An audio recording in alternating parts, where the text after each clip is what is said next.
Ser Podcast.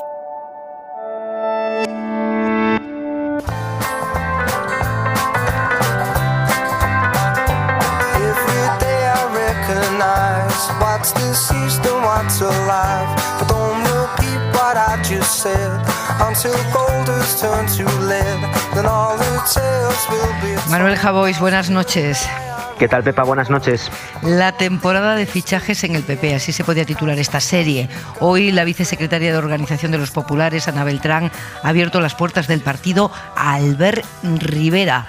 Aquí caben todos, ha dicho Javois. Sí, estoy además abrumado con el fenómeno físico de Ciudadanos, un partido de centro que, al volcar la mesa hacia adelante, ha desplazado todos los objetos que estaban encima hacia la derecha. Esto tiene que ser objeto de estudio porque puede cambiar ciertas leyes naturales. No éramos de centro, estábamos de parranda, podría ser un buen resumen. Pero lo que más me entusiasma de esas declaraciones de la vicesecretaria de Organización, en modo secretaría técnica del Real Madrid, con sus informes de ojeadores, es que las puertas están abiertas también para los de Ciudadanos, incluido su líder o su ex líder, a cuyo bufete ya le ha hecho algún encargo feliz, pero sobre todo en el sintagma utilizado, en esa expresión: estudiaremos su evolución.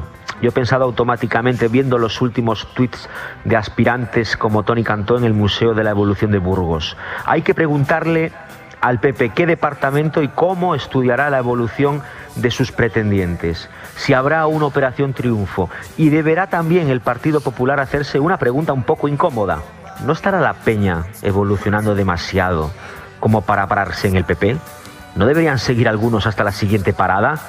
Parafraseando a Alfonso Guerra, ¿de dónde vendrán para venir como vienen?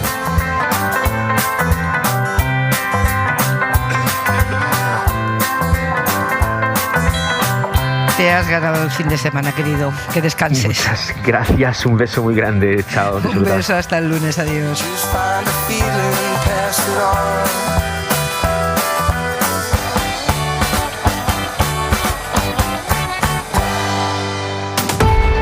Hora 25.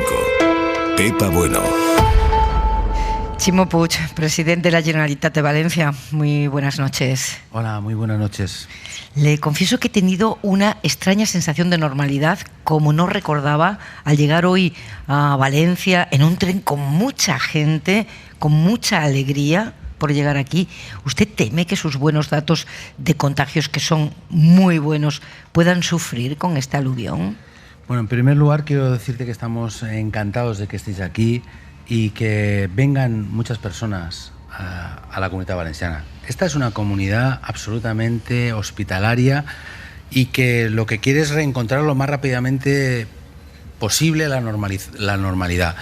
El tiempo que hemos pasado aislados, perimetrados, como ahora se ha dicho, fronterizados, ha sido porque era necesario, pero nosotros queremos reencontrarnos. Y ahora estamos en el momento en el que se puede posibilitar la recuperación económica, pero sobre todo también la recuperación emocional. Y por tanto, claro que cuando hay más movilidad hay más contagios, y eso está ahí, ¿no? Pero ahora estamos en un momento en el que hemos conseguido parar la pandemia y al mismo tiempo el gran activo que tenemos, que es la vacunación, y cada día que pasa estamos avanzando. Es decir, esto es como un partido en el que estamos jugando a la defensiva y ahora estamos ya a la ofensiva, estamos al ataque. Cada día que pasa estamos más cerca de superar la pandemia. Por tanto, lo único que pedimos a las personas que van a compartir con nosotros este tiempo nuevo es que tenemos que cumplir las reglas todos, porque aún está la pandemia aquí y aún hay personas que ingresan a los hospitales y aún hay personas que desgraciadamente mueren, ¿no? Por tanto, tenemos que ser inmensamente responsables, pero con la responsabilidad, haciendo bien las cosas, claro que podemos ir caminando hacia la normalidad. Este verano, ¿cómo lo ve, presidente? ¿Va a ser un verano casi normal en la Comunidad Valenciana? Bueno, vamos intentando que sea lo más normal posible. En estos momentos, cuando pase el mes de mayo, ya todas las personas mayores de 60 años en la Comunidad Valenciana estarán vacunadas. Ya se ha empezado a vacunar a las personas entre 50 y 40, los jóvenes de 40. Los chavales de 40. Y por Aymar, tanto, esto va por ti. sí, sí. Aymar Bretos. Y bueno, pues claro, en la medida que las personas más vulnerables, las personas que han sufrido más estén vacunadas, estamos avanzando muy rápidamente. En el mes de junio yo creo que podemos llegar también a que todo ese segmento editario ya esté vacunado. Con lo cual, bueno, claro que no va a ser aún absolutamente normal, pero vamos a ir avanzando muy rápidamente hacia la normalización. Ustedes cerraron, cuando se dispararon los contagios en enero, cerraron casi todo. Ahora están recogiendo el fruto de ese sacrificio colectivo, pero en Madrid no se cerró nada y su presidenta ha arrasado en las elecciones del 4 de mayo, al margen del índice de incidencia que tiene la comunidad. ¿Usted saca conclusiones políticas de esto? Mire, yo lo que creo es que cada uno tiene que ser responsable de lo que hace. Porque lo que ha pasado en España, no solo en este tema, sino en otras cuestiones siempre, es que se está intentando eludir la responsabilidad de cada uno.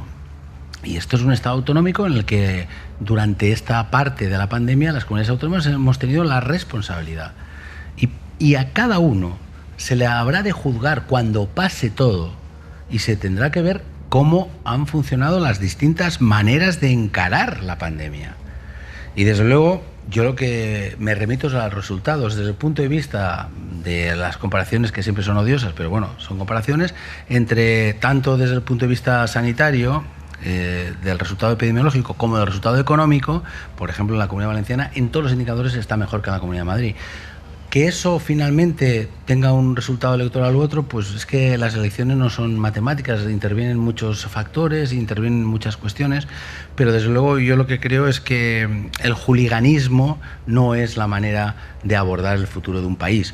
Y eso no quiere decir que yo, desde luego, acepto, respeto las decisiones que toma la ciudadanía, faltaría más, ¿no? Eso es la democracia.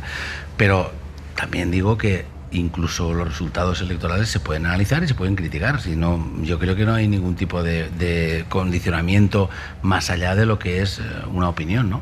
¿Y cómo juzga que su partido haya pasado de primera opción a tercera en la Comunidad de Madrid? Bueno, es que ha sido un momento muy complejo y creo que el visceralismo que se ha producido en estas elecciones, bueno, pues ha generado una polarización muy grande. Y es verdad que cuando no se plasma, o sea, no se vislumbra una alternativa, pues la atomización está ahí. No había posibilidad de voto útil porque no se entendía que hubiera un voto útil, sino que había una atomización, no se ha generado un espacio de alternativa. Pero yo creo que esto también es el efecto gaseosa, hay que ver hasta dónde llega y bueno, no sé si ha habido muchos resultados electorales en toda la historia de la humanidad y de todos los países que, bueno, pues pueden escandalizar. Le leía hoy en La Vanguardia algo que me ha llamado la atención, porque Valencia va a acoger el próximo congreso del PSOE y usted venía a decir que parece que la socialdemocracia pierde fuelle justo cuando los acontecimientos validan los postulados socialdemócratas. ¿En qué estaba pensando? ¿En Madrid? No, estaba pensando un poco en lo que está pasando en Europa. Es cierto que en este momento la salida de la crisis en Europa es una salida claramente socialdemócrata. La salida es de un keynesianismo inteligente en el que no se opta por la austeridad, mal llamada austeridad, en la que se aplicó en la crisis financiera, sino que ahora se aplican unas medidas que son medidas socialdemócratas: mantenimiento del estado del bienestar, incentivo a la economía pública, capacidad de salir más iguales o por lo menos no tan desiguales como en otras crisis. Por tanto, esta es los postulados que están triunfando hoy en Europa, son postulados claramente socialdemócratas. El problema que hay es que muchas veces podemos llegar a la conclusión que los postulados socialdemócratas no estaban bien representados por quienes encarnamos la socialdemocracia. Y yo creo que aquí ahora hay una oportunidad grande. El Partido Socialista Obrero Español es el partido más importante en estos momentos que está gobernando en Europa, y por eso también este congreso será muy importante desde el punto de vista de las ideas, y el liderazgo de Pedro Sánchez en ese sentido es muy importante también en Europa, porque es el partido, como digo, más importante que socialdemócrata que está gobernando en Europa. Y es cierto que podemos morirnos de éxito en cuanto a las ideas y a la y a la falta de encarnación de ese proyecto en los socialdemócratas. Interesante, Carlos Cue. ¿Quién encarna mal la socialdemocracia? Yo avanzo, tú vete anotando, Carlos Cue.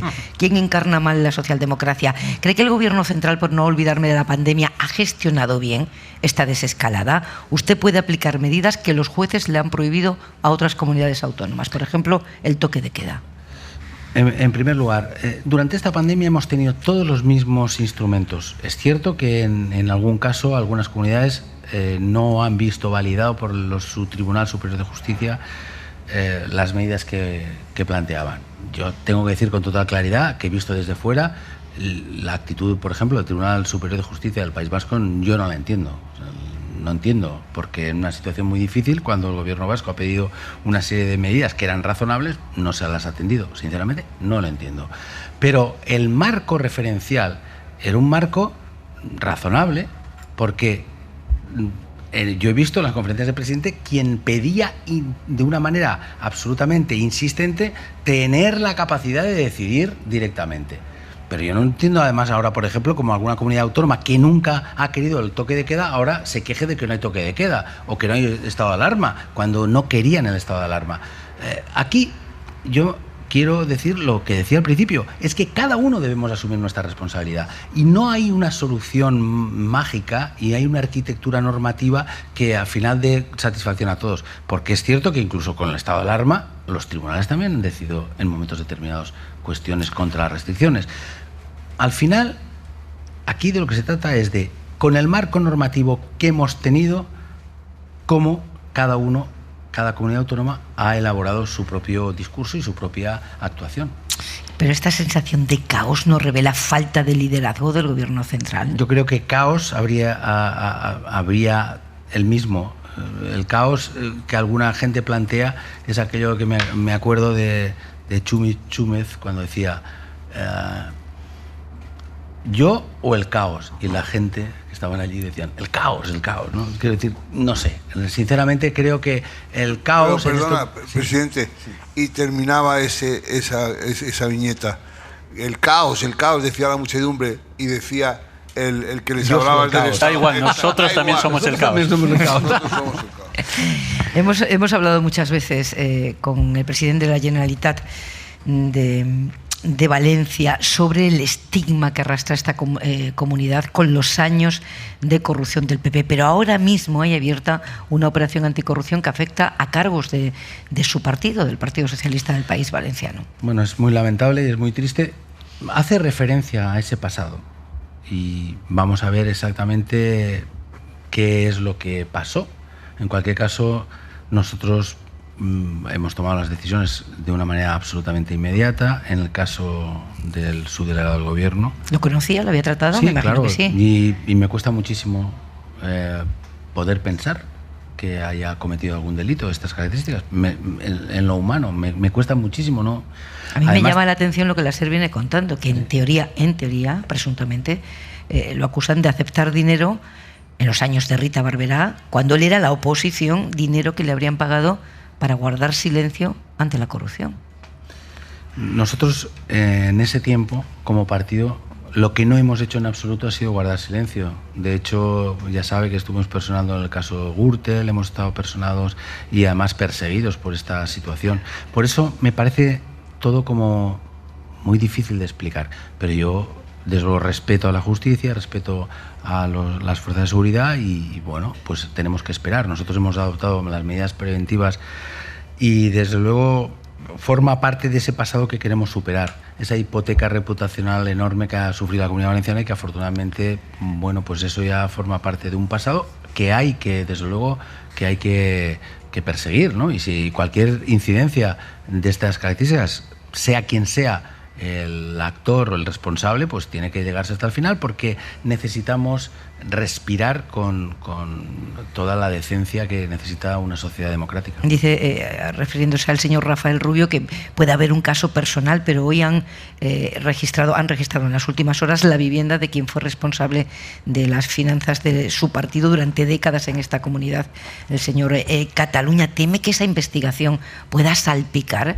a más dirigentes socialistas y que pueda alcanzar la financiación de su partido? Bueno, en el caso de esta persona, estamos hablando de una persona que dejó de ser secretario de administración, creo, del Partido Socialista en el año 2004, 2005. O sea, bueno, pero es que yo lo que no quiero es que ninguna de mis palabras suene, digamos, a la retórica de la excusa y de no, hay que ver hasta el final lo que ha pasado. Yo no sé lo que ha pasado, quiero saberlo, y desde luego nuestro partido tomará todas las decisiones como ha tomado, y desde luego es que es absolutamente necesario, aunque forme parte ya del pasado, hay que desde luego asumir en cada momento su responsabilidad cada uno. Carlos Cue. Sí, no, yo creo que antes se refería, ¿no?, a la ola de derecha que hay claramente en Europa, ¿no?, que hay efectivamente España y Portugal se ha convertido casi en una isla de socialdemocracia. Yo le quería preguntar si esa ola que claramente ha entrado en Madrid se percibe desde la Comunidad Valenciana, se percibe desde el resto de España, o, como está tratando de decir el PSOE, también Unidas Podemos, Madrid es cada vez más diferente del resto de España. No sé, yo creo que en una entrevista con Pepa Bueno hace un tiempo hablé del proceso invisible de Madrid, ¿no? Y tuve críticas bastante considerables. Sí. Pero creo que sí que se ha producido. Hemos vivido el monotema del proceso de Cataluña, con la situación que ha vivido y que está viviendo desgraciadamente aún en Cataluña, y por otra parte se ha producido una situación en Madrid desde hace mucho tiempo que está generando pues un distanciamiento real del resto de las comunidades autónomas. Hace un momento decías que cuando habéis llegado habéis visto un ambiente de normalidad. Yo creo que si se va a Galicia y estáis ahora dando una vuelta por España, vas a Galicia, vas a Andalucía, vas a Murcia, vas en general y en España, y no se vive en absoluto la tensión, la crispación, el frentismo que hay en Madrid, ¿no?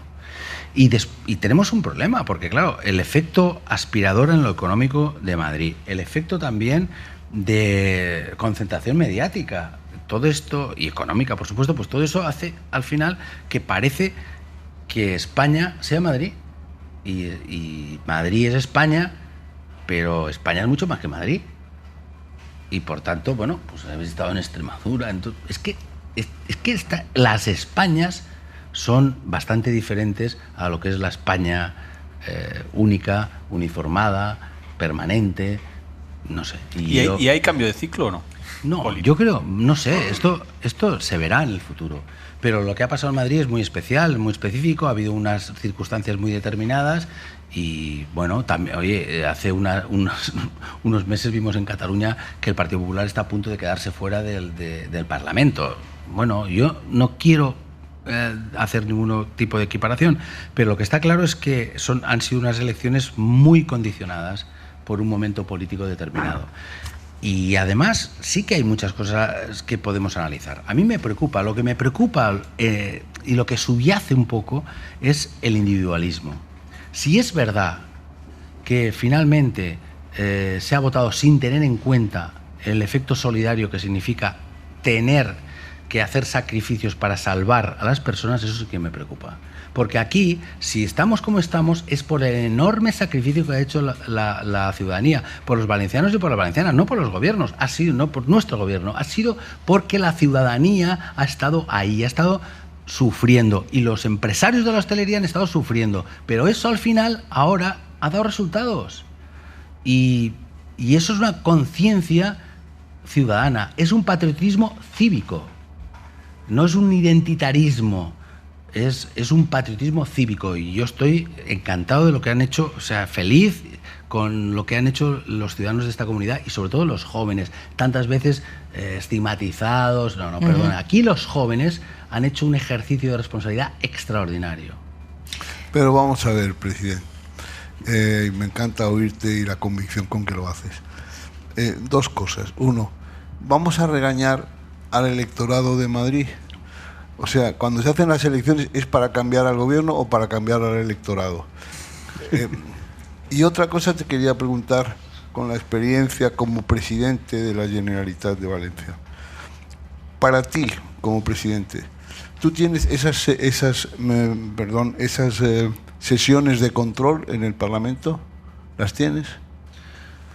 No, pregunto. No, dices si son iguales que las de Madrid. Quiero decirte, en Madrid hay cada semana una sesión de control al gobierno que se hace en el Pleno del Congreso de los Diputados, donde hay 3 preguntas al presidente y luego otras a los ministros o vicepresidentes o lo que fuere.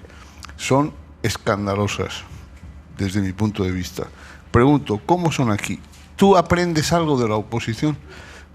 ¿Tú crees que... Déjame que te haga una última pregunta.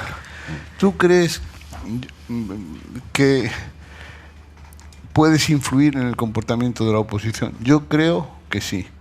Yo creo que, por ejemplo, Adolfo Suárez consiguió tener enfrente una oposición moderada. Yo creo que otros presidentes se afanaron por tener enfrente una oposición excesiva y que eso se hace con beneficio para el que incita a los peores, pero con perjuicio para el conjunto del país. 3 preguntas, Sí. Miguel Ángel. Bueno, 33. Bueno, la primera es muy... desde luego, de mis palabras no se puede interpretar, no quiero que se interprete jamás ningún tipo de recriminación al electorado. Si los electores han votado lo que han votado es porque han pensado que era lo mejor para ellos o para sus circunstancias. Punto final, respeto absoluto. Ahora, eso no quiere decir que no se pueda discutir, hablar e incluso discrepar del resultado. Eso no, pero desde el respeto. Y respecto a lo que... yo creo que sí que se puede aprender. Yo desde luego sí que aprendo de la oposición. Yo cada semana o cada 10 días, 15 días, depende del calendario parlamentario, tenemos una sesión de control especial que no solo preguntan todas las fuerzas políticas, sino que además hay repreguntas, con lo cual es casi como un mini estado de la comunidad cada 15 días, ¿no? Y bueno, hay sesiones pues más duras, menos duras. Desde luego, lo que pasa en el Congreso de los Diputados es difícilmente asumible. Y tengo que decir que tampoco lo que tenemos que hacer es, sinceramente, tampoco no ser equidistantes. Hay que ver exactamente cada uno qué hace. Yo, por ejemplo, la última sesión de control, creo que no se puede equiparar lo que dijo el presidente del gobierno a lo que dijo el líder de la oposición, sinceramente. Pues yo, si me permites, pienso que es bastante equiparable. Y en previsión de que esto pudiera salir, tengo aquí el diario de sesiones. Y realmente... no te lo voy a leer porque no me va a dejar Pepa, pero vale la pena hacer el ejercicio cada jueves, que es cuando sale el diario de sesiones, con la sesión del miércoles, de hacer esa lectura, por lo menos en las 3 preguntas que hacen al presidente del gobierno. Pintoresco.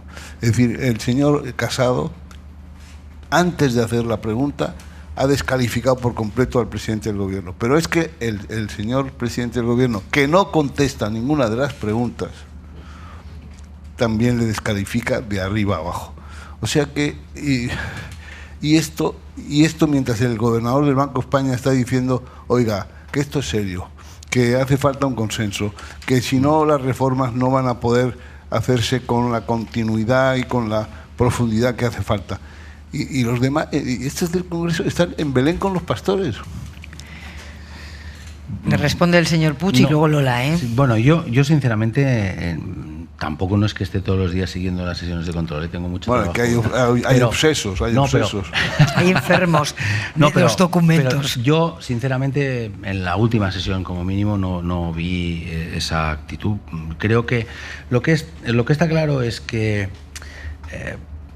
la tensión por la tensión, la confrontación por la confrontación, desde luego, no genera nada positivo para un país. Y eso es así. Nosotros hemos intentado aquí llegar a los máximos acuerdos y hemos llegado a acuerdos y me gustaría que en el futuro se pudieran de alguna manera consolidar, porque eso es bueno. Es que la institucionalidad, que es lo que está en peligro, es lo que genera desconfianza, genera falta de credibilidad y eso creo que tenemos que ser conscientes, ¿no? El libro es de ¿por qué fracasan los países? Pues precisamente por la institucionalidad. Lola. Sí, buenas noches, presidente. Es que como toda la política, o sea, en el Congreso de los Diputados se hace mucha política, pero también se hace en las comunidades autónomas, efectivamente. Y en esta pandemia hemos visto que tenían gran importancia lo que hacían las comunidades autónomas. Se había hecho esto de las conferencias de presidentes, pero parece que nos hemos olvidado ya las conferencias de presidentes, ya han pasado unos cuantos meses, no se hacen. ¿No le da la impresión, pues luego hay muchos problemas serios del tema de financiación autonómica, de todas estas cosas que están pendientes desde hace un montón de años, ¿no le da la impresión que hay como un poco de pereza por parte del Gobierno central de arremangarse con todo esto, con eso que empezaron a llamar cogobernanza y que después se ha quedado simplemente en un palabra y sin mucha continuidad? Yo creo que es verdad que hay una pereza histórica respecto a esta cuestión, porque en la época del presidente Rajoy solo hubo una conferencia de presidentes, ¿no? Ahora ha habido, afortunadamente, creo que en este periodo hubo creo que 15 o 16, ¿no? Y realmente era muy positivo, sinceramente fue muy positivo ver a presidentes tan distantes, tan diferentes, cada domingo conformar una opinión que en general era bastante coincidente. Y era muy interesante ver, por ejemplo, pues al presidente Torra y algunos presidentes que, digamos, que los verías como muy distantes, que al final estaban de acuerdo en cosas determinadas, ¿no? Lo digo como ejemplo, ¿no?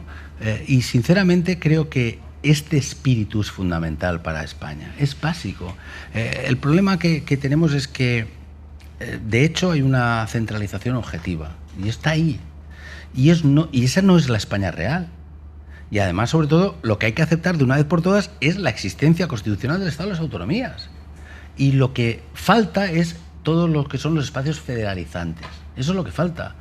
Porque aquí ha funcionado teóricamente bastante bien para los resultados políticos el pujolismo, pero que el pujolismo lo ha aplicado todo el mundo al final. Yeah. Todos contra el gobierno central, todo tal, nadie asume la responsabilidad. Oye, aquí siempre la culpa la tiene el gobierno central. No, vamos a ver. Tenemos que buscar espacios comunes de corresponsabilidad, pero el gobierno tiene que atender también a esa realidad plural, diversa, y yo creo que en este momento hay una oportunidad y tenemos que aprovecharla, y eso hay que hacerlo pues respetando claramente las singularidades que están ahí. Y es cierto que tenemos problemas muy graves. Hablaba ahora muy bien del tema de la financiación autonómica, que tenemos que garantizar la igualdad, la equidad entre todos los españoles, y tenemos la reforma fiscal que también tiene que superar el dumping fiscal que existe en estos momentos. Presidente Puig, que tengan un buen verano, que se lo han ganado con el sacrificio, y que la siguiente vez podamos comentarlo. Muchas gracias. Muchísimas gracias, Pepa, muchísimas gracias a todos. Bienvenidos a la Comunitat Valenciana, y de verdad que yo creo que, si me permite, sí que es muy importante generar espacios positivos, espacios de acuerdo, y de luego no fronterizar este país. El perimetraje autonómico muchas veces parece que nos haya aislado. No, de lo que se trata es de protegernos, proteger vidas para ahora reencontrarnos. El reencuentro emocional este verano está garantizado. Buenas noches. Muchas gracias. Hora 25. Pepa Bueno. Tanto el presidente del Gobierno, Pedro Sánchez, como las vicepresidentas Calviño y Díaz habían marcado ya la postura crítica del Gobierno respecto a los salarios de los grandes banqueros que anuncian ERES en sus entidades. Y hoy se ha pasado de las palabras a los hechos. El Estado ha tenido un gesto simbólico pero muy significativo, votando en contra de los nuevos sueldos millonarios de la cúpula de CaixaBank, la entidad que prepara un ERE de más de 7.800 trabajadores. Y cuando digo simbólico lo hago porque la votación final de todos los accionistas sí ha aprobado las cuentas y el sueldo del presidente de esa entidad, José Ignacio Goirigolzarri, que será de 1.650.000 euros más variables, el triple del salario, del sueldo que tenía en Bankia. Lo que queda claro es que la relación entre el Ejecutivo y el nuevo banco no empieza precisamente con buena sintonía, porque a ese voto se suma la carta que ha enviado la vicepresidenta Díaz a CaixaBank y al BBVA, diciéndoles que tienen la obligación de negociar medidas para reducir el impacto de esos ERE que preparan.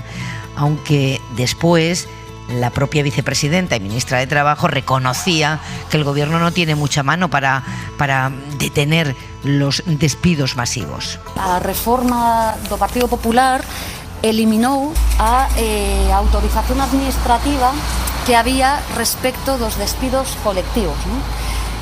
Por tanto, digamos que non temos posibilidade legal, non, de actuar. O Goberno de España somos proactivos e, insisto, non é o tempo de despedimento. Espero, non, que se actúe en consecuencia. Lola García, da la impresión de que algunas cosas ya no iban a volver a ocurrir, ¿no? Por lo menos no la coincidencia temporal, porque si pasan separadas en el tiempo igual ni nos enteramos. Pero claro, anunciar un ERE de 7.800 personas y a continuación esto, daba la impresión de que ya vivíamos un tiempo que hacía inconcebible esa secuencia. Bueno, pues aquí la tenemos. Es que justamente esto coincide con el 10º aniversario del 15M, ¿no?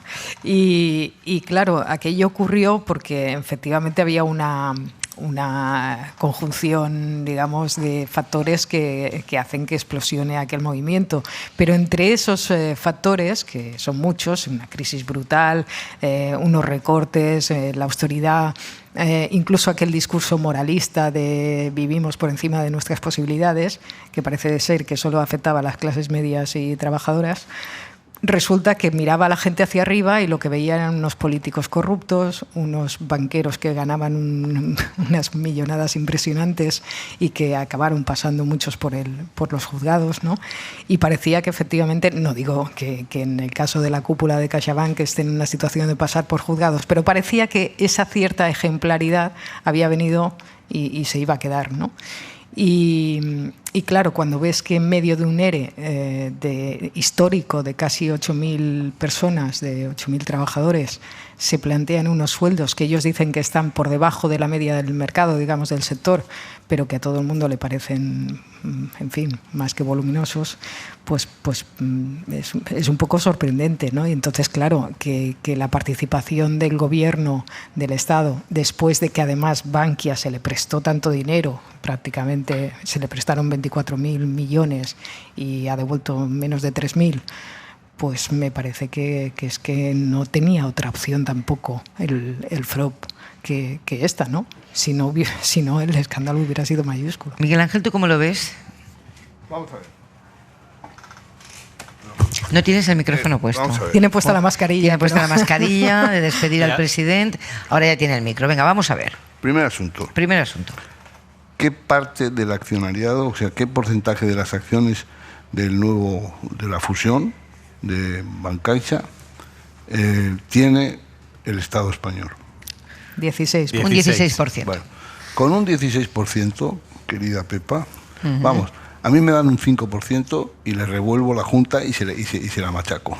Con un 5% o con un 2%. ¿Tú no has visto un accionista con un 2% que le da la vuelta a una Junta? Con un 16%, ¿quién representa ese 16%?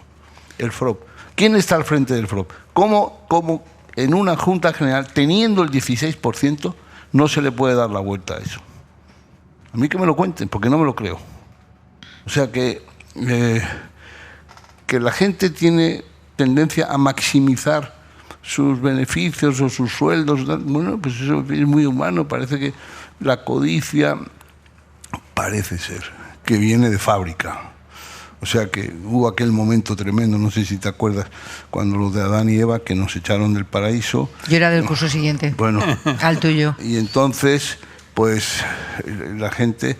Pues en fin, se encontró con la codicia, con la lujuria, con no sé qué, con una serie de cosas que de la naturaleza, digamos, dañada en la que estamos desde el principio. Entonces, que quieran hacer eso, vale, pero como decía mi abuelo, si se lo toleran, hacen bien. Pero ¿cómo con un 16% se han podido tragar esa píldora?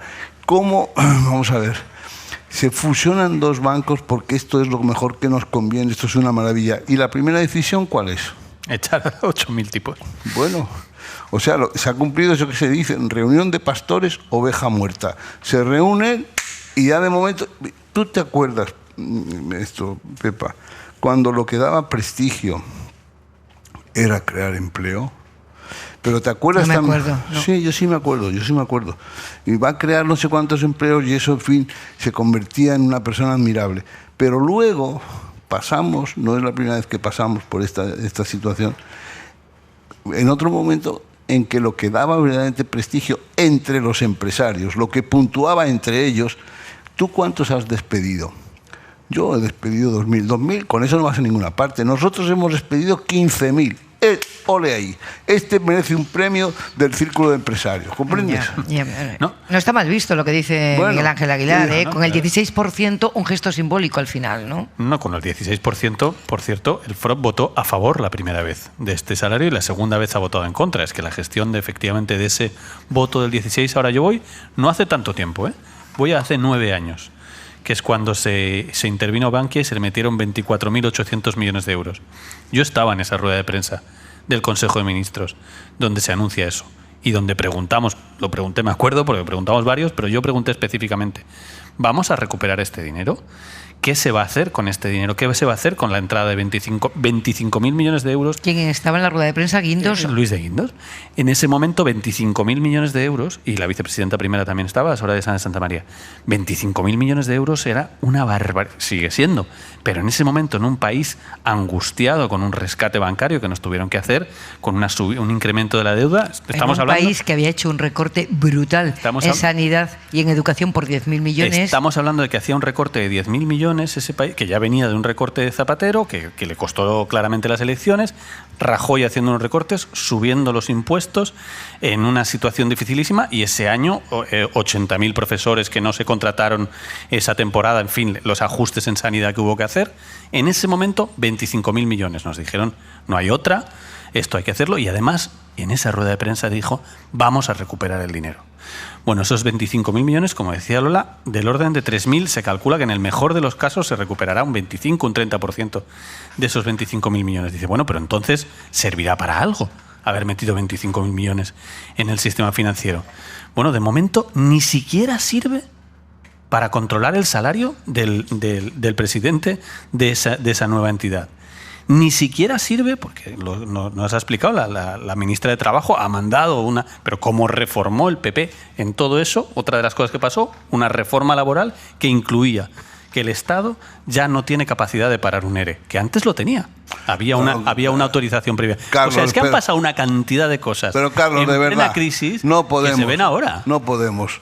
Y fíjate tú, ya sabes que mi afición por el PP es interminable, pero no podemos seguir, porque esto ha pasado ahora. No, pero si acabo de decir... En tiempo de Poncio Pilato, ha pasado ahora. Acabo de decir, he empezado diciendo... De hecho, la negociación para la fusión estaba Nadia Calviño, por eso, la vicepresidenta, y yo creo que debía conocer las consecuencias de la fusión. Por supuesto, era evidente, y además lo dijimos todos. El día que se hizo la fusión, todos, que recuerdo que lo comentamos en la radio, el gobierno, grandes aplausos, esto será fantástico para España. Para luego adelgazar. Y todos dijimos, ¿y los trabajadores? Porque evidentemente todos conocemos trabajadores también, yo tengo amigos ahí adentro, y todo el mundo estaba preocupadísimo y sabía que iba a haber. ¿Grandes aplausos o grandes y prolongados aplausos de los accionistas puestos en pie?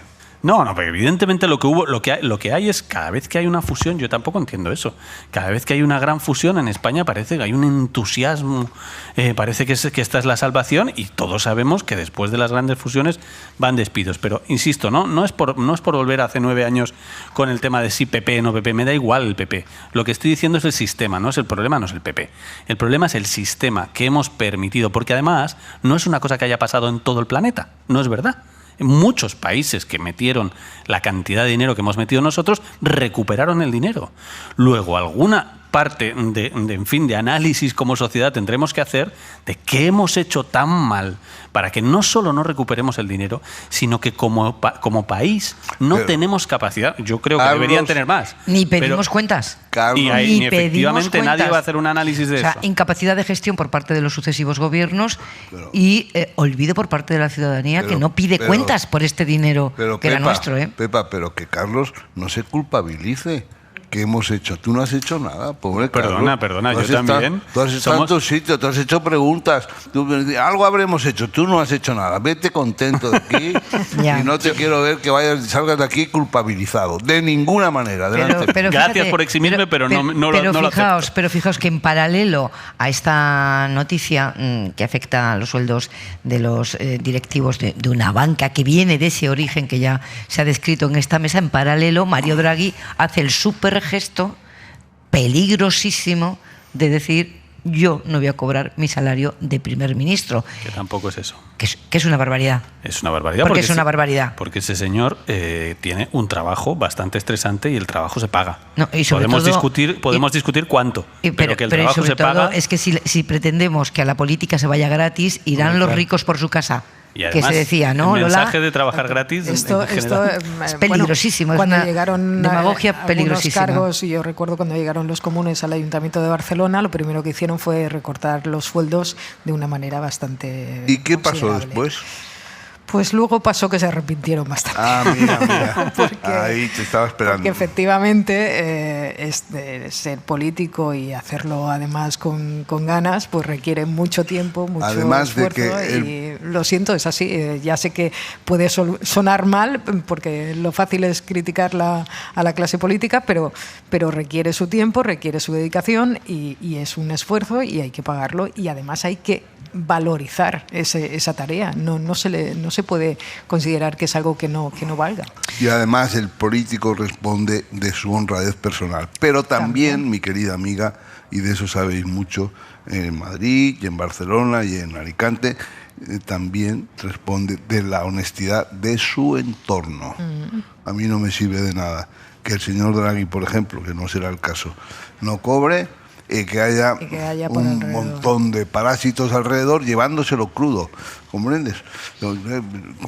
Cuidado con el número de asesores, el número de no sé qué, y cuidado con el nepotismo, y este es mi primo, y este es mi cuñado, y esta es mi ex, y con la que no me encuentro. Y los grandes gestos, No sé si vas a querer opinar de esto, Cuidado. Miguel Ángel, porque vamos a hablar del PP ahora. Yo quiero hablar del PP. 10 días le ha durado al Partido Popular la calma en el seno del partido después de esa victoria arrolladora que han tenido en Madrid.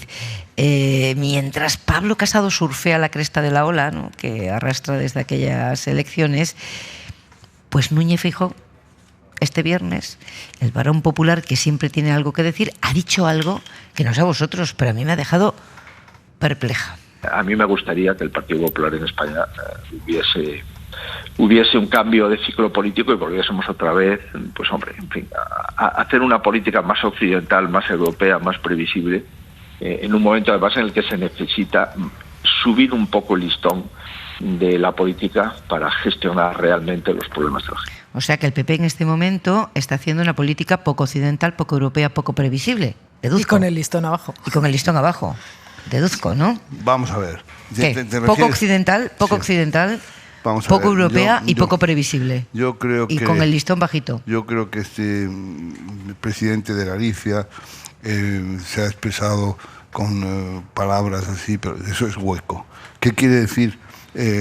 Lo que está pidiendo es otra cosa. Lo que está diciendo, lo que está pensando es que Pablo Casado no tiene capacidad de aprovechar el viento que le viene ahora de cola, porque no está en sazón, no está conectando con la tecla, pero que hay un cambio en el comportamiento del electorado y que no lo va a aprovechar porque no hay al frente una persona que pueda hacerlo. O sea que a lo mejor lo que se está haciendo es un hueco. Ahora, echarle en cara que no hace una política occidental, ¿pero qué es eso?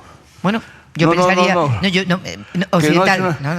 Déjame que los demás también pensemos a qué puede referirse. Bueno. Porque como parece una especie de sudoku, si dice más occidental, en nuestro marco de referencia, lo que queda es la Europa del Este. ¿Y qué pasa en la Europa del Este? Miguel Ángel, ¿qué pasa en la Europa del Este? Estoy muy preocupado con la Europa del Este. No digo, pero claro, esta podría ser una conclusión, ¿no? Si necesitan hacer una política más occidental, es porque están haciendo una política Más oriental. Claro, digo yo, ¿no? Y lo que pasa en la Europa del Este ahora en serio es el nacionalpopulismo. Digo, ¿puede ir por ahí? No. Cuando dice poco occidental, poco europea la política que está haciendo el Partido Popular. Hay una evidencia que es que a Feijóo no le gusta nada el acercamiento a Vox que se produce en Madrid y no le gusta nada y de hecho le gustó mucho claramente y lo dejó saber el discurso de Casado en el Congreso cuando de alguna manera rompió temporalmente con Vox, pero efectivamente rompió, lo comentamos todos y fue un discurso muy, muy significado. Y yo creo que ese es el discurso que le gusta a Feijóo y no lo que parece que se está imponiendo ahora, que también no es solo la presidenta de Madrid, sino también Aznar está en la línea de hay que acercarse a Vox, hay que tratar a Vox de otra manera. Ese es el gran debate para los próximos años, que si es verdad lo que dice Sánchez de que quedan 32 meses de legislatura, que vamos a ver si eso se cumple, pero si eso se cumple, evidentemente a Casado va a pasar por muchas fases. El problema de Casado fundamentalmente es el tiempo, porque si hubiera elecciones ahora, en esta efervescencia, un momento claramente dulce de la derecha, con unas encuestas muy positivas, pues Casado ahora mismo estaría en una ola. El problema es que es mucho tiempo el que acuérdate que tú tienes edad para acordarte de eso. Tiene que salir de la situación en la que está Casado, que es la del triunfalismo de la catástrofe. O sea, ya está bien. O sea, es la intervención del miércoles pasado, la tengo aquí. Es decir, no se puede ser. O sea, no se puede negar a una persona absolutamente todo, porque entonces pierdes por completo. Lo que pasa, Miguel Ángel, ¿es ahí donde le echan los muertos a la cara, los muertos de la pandemia? El miércoles, los 20.000 muertos. ¿No? Lo que pasa, Miguel Ángel, que hay un elemento muy importante de la historia reciente del PP llegando al gobierno. El PP las dos últimas veces que ha llegado, las dos veces que ha llegado al gobierno, ha llegado al gobierno en una situación muy complicada de casi hundimiento del Partido Socialista, ¿no? De que se viene abajo y electoralmente eso tiene una repercusión, que es que la izquierda o una parte importante del centro izquierda se queda en casa, no se va al PP. Las dos veces que ha ganado el PP no ha sido por una traslación de votos masiva del PSOE al PP, sino por el hundimiento. En el caso de 2011 fue muy evidente. El voto socialista se desplomó, Carlos, y gracias a eso tuvo mayoría absoluta el PP. Carlos, querido, no nos va a dar tiempo, pero te digo una cosa.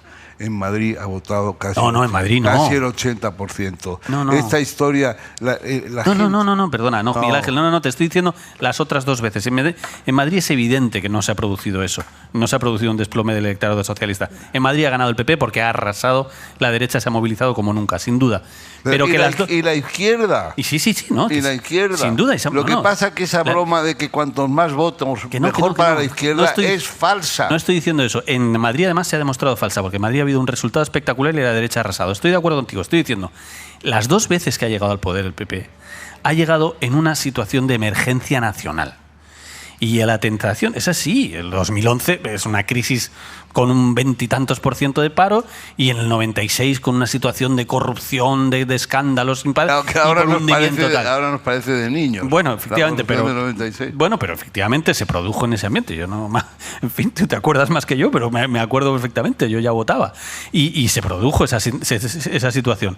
Pero le digo, hay una tentación, y si hablas con dirigentes del PP hay esa sensación muchas veces de generar ese ambiente, porque es el ambiente natural propicio para un hundimiento de la moral o del proyecto de la izquierda que permita llegar a la derecha. O sea, y esta vez no va a ser así. Generar vértigo.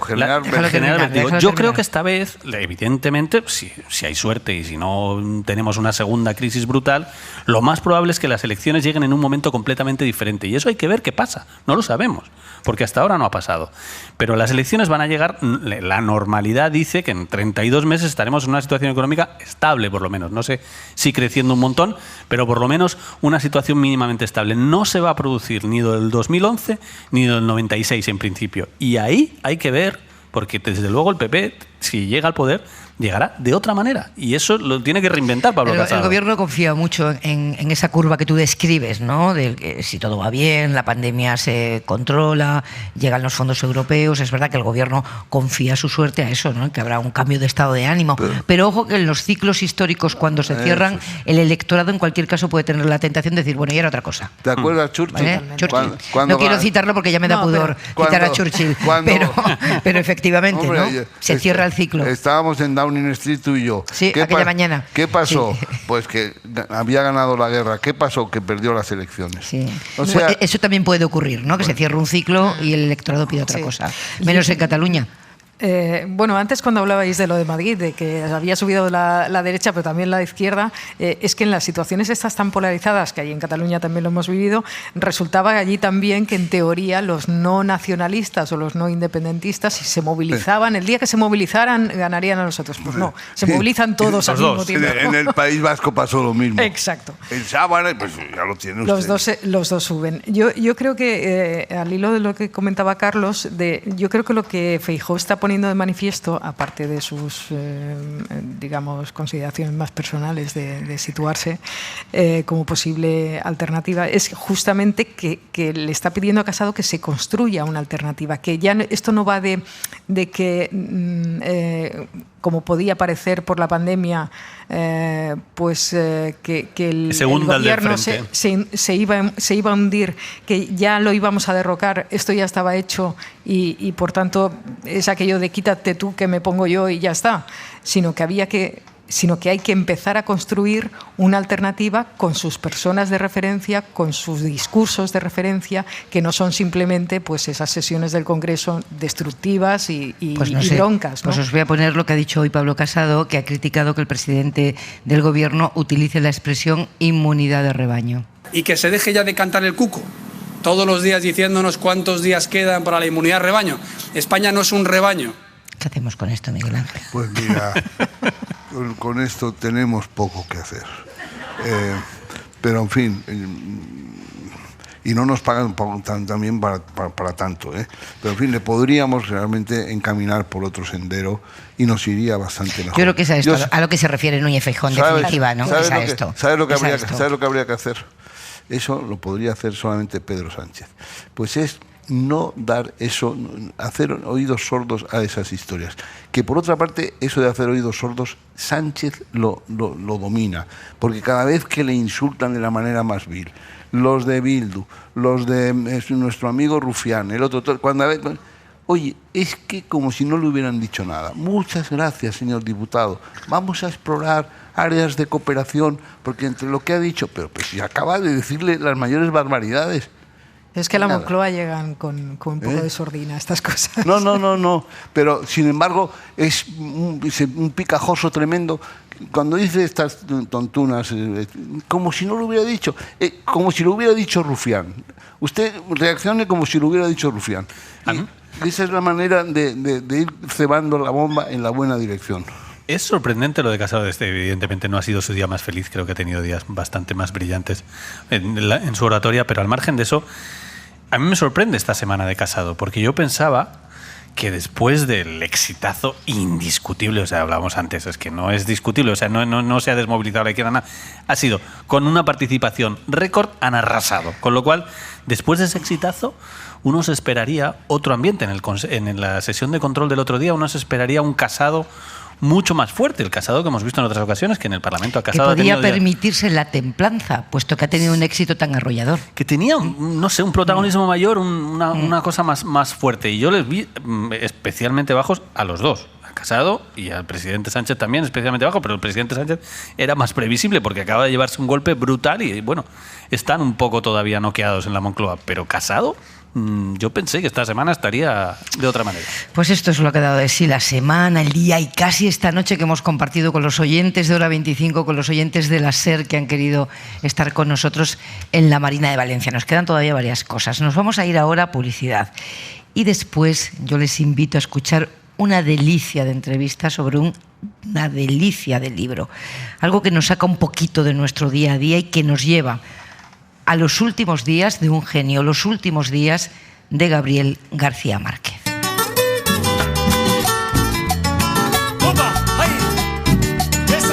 Hora 25. Con Pepa Bueno. Vaya, voy a hacerte una casa en el aire, solamente para que vivas tú. Voy a hacerte una casa en el aire, solamente para que vivas tú. Cómo contar los últimos días de la vida de tu padre y de tu madre. ¿Cómo hacerlo encontrando la distancia crítica entre la intimidad de esa pérdida y la difusión de la verdad del final de dos vidas? ¿Y cómo hacerlo cuando el padre es el escritor más querido, admirado y leído en lengua castellana, Premio Nobel de Literatura? Rodrigo García es uno de los dos hijos de Gabriel García Márquez y de Mercedes Barcha y publica ahora el libro Gabo y Mercedes, una despedida. Un libro en el que logra cuadrar esa ecuación tan difícil. Buenas noches, Rodrigo. ¿Qué tal? Mucho gusto. Impresionante lo que has conseguido en este libro tan sencillo y tan hondo. Gracias y espero que así sea. O sea, realmente escribir un libro así, sobre todo, digo, yo no tengo una trayectoria de escribir libros, he escrito guiones y series, entonces, bueno, y dado el tema, etcétera, siento que estoy en la niebla todavía, no tengo muy claro qué es y habrá que esperar tiempo para verlo con otra perspectiva. Dices en el libro que en la escritura el tema lo elige a uno y que es inútil resistirse.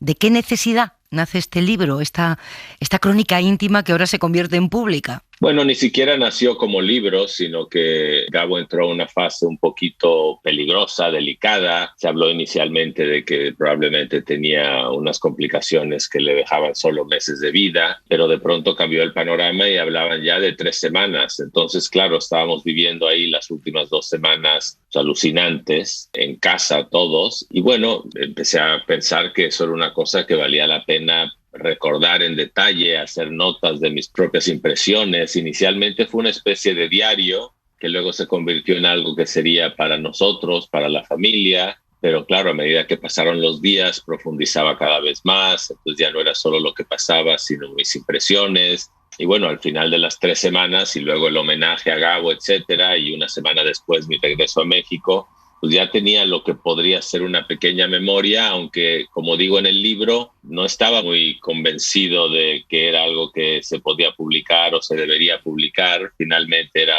mucho de nuestra vida privada. Entonces lo dejé un poco a un lado. Y cuando murió mi madre, en agosto del año pasado, pues también escribí unas páginas sobre ella y bueno, ahí de pronto salió algo que podía ser un libro breve, pero muy personal y literalmente un libro que solo podíamos haber escrito mi hermano Gonzalo o yo. Y bueno, luego tuve la crisis, publicar o no publicar, traicionar o no traicionar la vida privada. Le enseñé el libro, por supuesto, a mi hermano, a su esposa, a mi esposa, a algunos amigos cercanos de mi edad y algunos amigos de la edad de mis padres, amigos de ellos, y me animaron. Entonces, bueno, también tuve que negociar conmigo mismo con respecto a todo eso.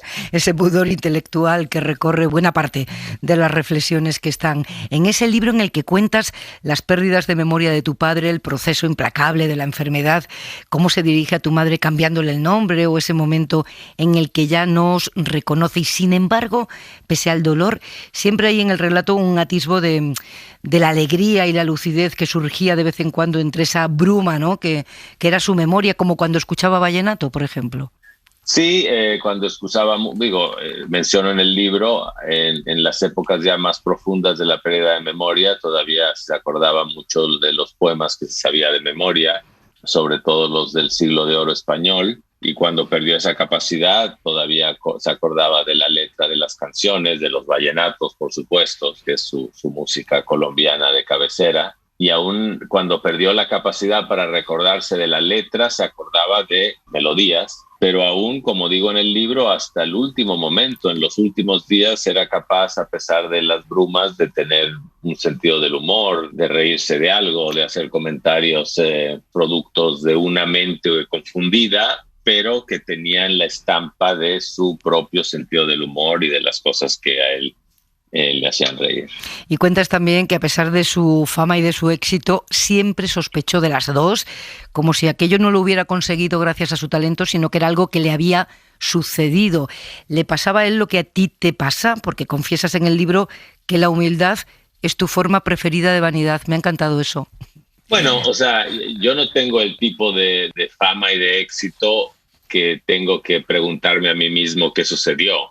O sea, yo creo que sí, él sí llegó a un nivel de reconocimiento, de éxito, de popularidad, tanto en el mundo intelectual como en los lectores populares, que sí me imagino es una fama que te hace preguntar, bueno, ¿cómo llegué aquí? ¿Quién soy? nunca me imaginé que esto me hubiera sucedido. O sea, yo he tenido un éxito, pero todo es un poquito más a escala humana y a escala más modesta, que no... El no éxito planetario de Gabo, ya me hago cargo. Exacto, sí. Ya. Últimos días tan distintos, ¿verdad? En el caso de tu padre y en el caso de tu madre, porque ella muere en agosto del 2020, en plena pandemia, así que se añadía a la pérdida la amargura de la distancia. La última vez que la viste fue en vídeo, una justo antes de morir y otra después. Cuentas y dices literalmente 2 cortos vídeos en directo separados por la eternidad y de los que mi capacidad de contar historias no se recupera. Debe ser muy dura esta pérdida, ¿no? Sí, muy dura. Digo, no hay manera de prepararse, aunque valga decir que con la muerte de mis padres aprendí que de todas maneras hay una diferencia entre la tristeza que sientes con la muerte de los padres, si es que ya tienen cierta edad. Ambos murieron casualmente a los 87. Hombre, son años, es lo que vive el ser humano en el mejor de los casos. Es una vida completa, ¿no? Una vida vivida, una vida completa. Una vida completa. Por un lado es tremendo, la pérdida es fuerte. Por otro lado, pues te da una humildad impresionante, porque es lo que es la vida. O sea, aún los que han vivido tan bien como se puede vivir y por mucho tiempo, los 87 ya son números serios. Entonces es triste, pero es diferente a una tragedia. O sea, tengo amigos que perdieron a sus padres cuando los padres tenían 40, 50, o sea, en accidentes, en enfermedades, y creo que eso es mucho más duro, es mucho más fuerte. O sea, las cosas salieron como deberían salir siempre, que es vivir largas vidas buenas y morir antes que tus hijos, ¿no? Seguir el curso de la vida, ¿no? Seguir el curso de la vida. Que los hijos entierren a los padres. Es fantástico el retrato de tu madre. Yo no soy la viuda, yo soy yo, ¿no? Cuando la presentan como la viuda. Como digo en el libro, mi padre dijo que siempre fue la mujer más sorprendente que jamás conoció. Y hombre, era una persona muy polifacética, muy abierta y secreta, reservada y extrovertida. O sea, toda una serie de contradicciones que le hacían un personaje muy rico y muy memorable, ¿no? Y al igual que mi padre, muy interesada en la vida ajena, en los triunfos, sufrimientos, peripecias del ser humano, ¿no? Nada le interesaba más que interrogar a una persona, desde los más exitosos y poderosos hasta los más humildes. La vida ajena la apasionaba, y eso es algo que compartía con Gabo. Y cuando se tiene un padre como Gabo, cuando el peso de su fama, el ser un escritor tan querido, tan leído, está tan presente, al hijo que ha perdido a los dos, al padre y a la madre, ¿qué le queda de ellos? ¿Cómo compiten los afectos y la influencia? Hombre, pienso en ellos todos los días. Creo además que sus figuras crecen un poco. Suele suceder eso con la ausencia, por supuesto. Además, con el tiempo yo creo que nos volvemos más comprensivos, somos más indulgentes con los padres, los entendemos más como personas que fueron, independientemente de sus éxitos y fracasos. Toda persona tiene un lado común y corriente, un lado humano normal, y a medida creo que crecemos nos damos cuenta. Por ejemplo, yo tengo 61, cuando mi padre cumplió 60 yo lo veía como, bueno, señor, y yo ahorita de 61 me siento un poco mayor que 21. Un chaval. Un poco mayor que de 21, exacto. Entonces me imagino que también mi padre debió sentirse así. Mi madre, digo, tuvo muchos problemas cardiorrespiratorios, pero su cabeza siempre estuvo muy entera. Entonces hasta el final ella fue ella. Entonces tengo que imaginarme que siempre se sintió de 20 años, ¿no? Como cualquier persona. Entonces, bueno, para contestar tu pregunta, siguen vivos de alguna manera, ¿no? Todos los días hay referencia en mi cabeza a ellos, siempre pienso en ellos. Fíjate que hay uno de estos juegos de salón que te dicen, si pudieras cenar con 3 personajes de la historia muertos, ¿con quién cenarías? Para mí está claro, solo con mis padres cuando tenían 40 años. Nadie más. Con ellos 2 me bastaría y me sobraría. Rodrigo, huiste del peso del padre escritor yéndote al cine, pero no has renunciado a escribir lo que él no pudo escribir, su final. Bueno, sí, también fue una de las motivaciones de tomar notas y de este escrito, es lo que decía Gabo, ¿no? Que le dolía de la muerte, que sería el único aspecto, el único evento de su vida sobre el cual no podría escribir. Entonces, bueno, escribí sobre eso un poco. por lo menos desde mi perspectiva, y espero que eso sirva a que me perdone la indiscreción. Gabo y Mercedes, una despedida, además una edición maravillosa de Random House, una edición cuidadísima, preciosa, para disfrutar tranquilamente, para paladear. Rodrigo García, muchas gracias por contarlo aquí en la cadena SER en Hora 25. Gracias, mucho gusto. Porque si no vuela, no llega ya a ver a la luz en la inmensidad. Voy a hacer mi casa en el aire, pa' que no la moleste nadie. ¿Con qué nos vamos, Aimar? Con este sonido.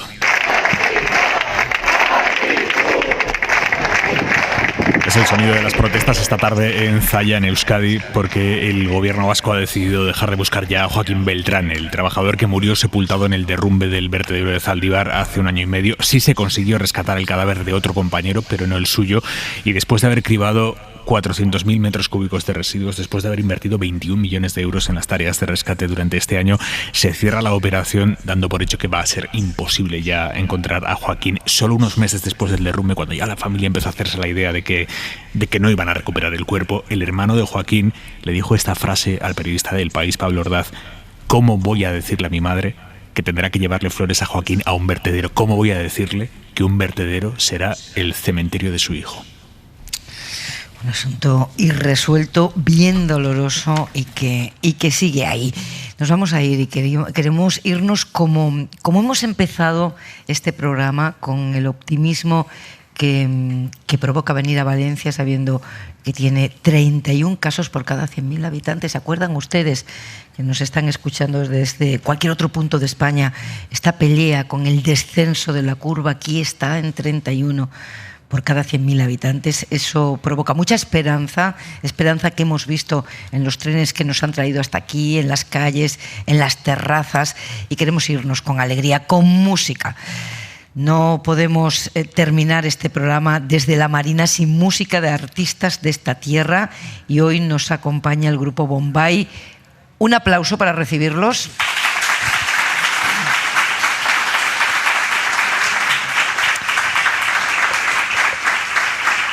Bombay nace en el 2017, lo forman Javi, Vicente y Ramón, y una seña de identidad de este grupo es el mensaje que enlaza con lo que yo decía: positivo, alegre, lleno de esperanza en sus canciones. Siempre hace falta algo así, pero en este año de pandemia mucho más. ¿Cómo habéis llevado vosotros la pandemia? Bueno, encantados primero de estar aquí. Buenas contigo, noches. con tu programa, y un placer estar en este sitio que para nosotros es emblemático. Nosotros hemos vivido la pandemia sobre todo valorando las cosas que la música nos había dado y que nos quitó la pandemia, ¿no?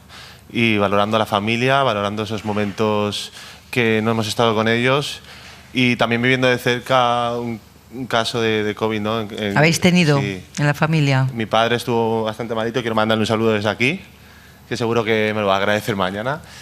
Y, un beso de mi parte también, se ha recuperado, ¿no? Sí, estuvo malito, pero está recuperado. Un beso, sí. Papá, un beso de Pepa. y parón, me imagino, habéis tenido, ¿no? Parón. Sí, mucho parón. Teníamos como 80 fechas y tanto nuestros compañeros como nosotros hemos tenido que dejar un poco nuestro trabajo de la música al lado. La industria se ha venido un poco abajo, pero creemos y sabemos que va a venir para arriba, y de hecho lo estamos viendo ya, ¿no? Que podemos, con aforo reducido, hacer los conciertos mínimamente que podemos. O sea que vais a tener un verano con actuaciones. No tantas como teníamos previstas, pero sí vamos a volver a sentir esas cosas que sentíamos hace unos años. Qué bien, qué alegría. Como yo esta noche, que me emocionaba al empezar el programa teniendo aquí a los oyentes. ¿Qué vais a tocar para irnos? Bueno, vamos a hacer el single que estamos presentando, que es Tú me has cambiado, que es una canción positiva, optimista y llena de alegría. Y se la recomendamos a todo el mundo que le guste la música alegre, y sobre todo que piense en esa persona, esa cosa o esa situación que le ha cambiado la vida, que para eso va esta canción. Pues adelante, cuando queráis.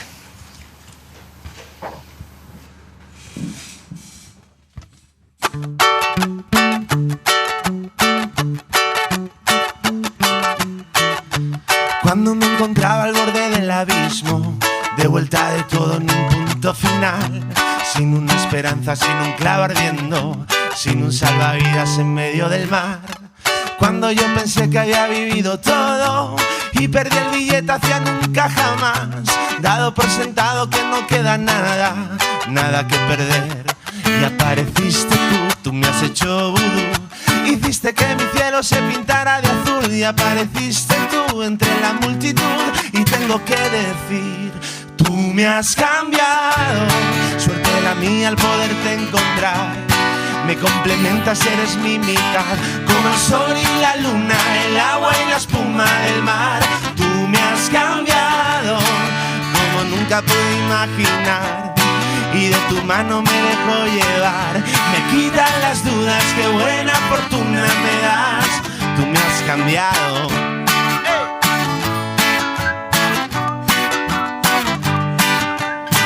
Tú me has cambiado, tú haciéndome vudú. Con un solo pinchazo volví a ver la luz. Llenaste de colores mis momentos tú, y ahora solo pienso en repetirlos. Tú detrás de cada paso que voy dando, manejas mis sentidos con ese vudú. Jamás pensé que esto fuera bueno, tú le diste bien la vuelta para verlo. Tú me has cambiado, suerte la mía al poderte encontrar. Me complementas, eres mi mitad, como el sol y la luna, el agua y la espuma del mar. Tú me has cambiado, como nunca pude imaginar, y de tu mano me dejo llevar. Me quitan las dudas, qué buena. Suscríbete a Hora 25. Todos los episodios y contenidos adicionales en la app de Cadena SER y en nuestros canales de Apple Podcast, Spotify, iVoox, Google Podcast y YouTube. Escúchanos en directo en la SER de lunes a viernes a las 8 de la tarde. Tú me has cambiado. Cadena SER. La radio.